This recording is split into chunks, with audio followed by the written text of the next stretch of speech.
মার্কিন president Donald ট্রাম্পের সঙ্গে ফোনে কথা হলো ভারতের প্রধানমন্ত্রী নরেন্দ্র মোদীর।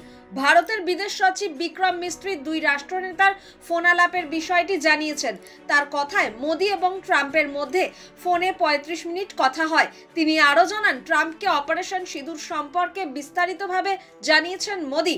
শুধু তাই নয়, ভারত পাকিস্তানের মধ্যে যুদ্ধবিরতি কারো মধ্যস্থতায় হয়নি বলেই ট্রাম্পকে জানিয়েছেন মোদী।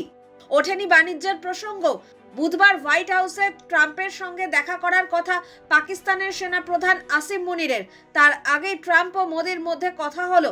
আলোচনা হলো ভারত পাকিস্তানের সংঘর্ষ বিরতি এবং সন্ত্রাসবাদ নিয়ে।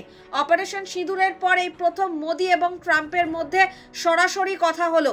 সেই কথা উল্লেখ করে বিক্রম মিস্ত্রি জানান, সন্ত্রাসবাদের বিরুদ্ধে ভারতের দৃঢ় সংকল্পের কথা আমেরিকার প্রেসিডেন্টকে বলেছেন মোদী। তিনি ট্রাম্পকে এও জানিয়েছেন, পাকিস্তানের গুলির জবাব ভারত গোলার মাধ্যমে দেবে। একই সঙ্গে গত 9 মে মোদী এবং মার্কিন ভাইস প্রেসিডেন্ট জেডি ভান্সের ফোনে কথা হওয়ার বিষয়টিও ট্রাম্পকে জানানো হয়েছে। মিস্ত্রি জানান, ভারতের উপর পাকিস্তান বড় হামলা চালাতে পারে এমন কথা ভান্স মোদীকে জানিয়েছিলেন। তার উত্তরে মোদী ভান্সকে জানান, যদি এমন কোনো ঘটনা ঘটে তবে ভারত আরও বড় পাল্টা জবাব দেবে। মোদী ট্রাম্পের ফোন আলাপে সেই বিষয়টিও উঠে এসেছে।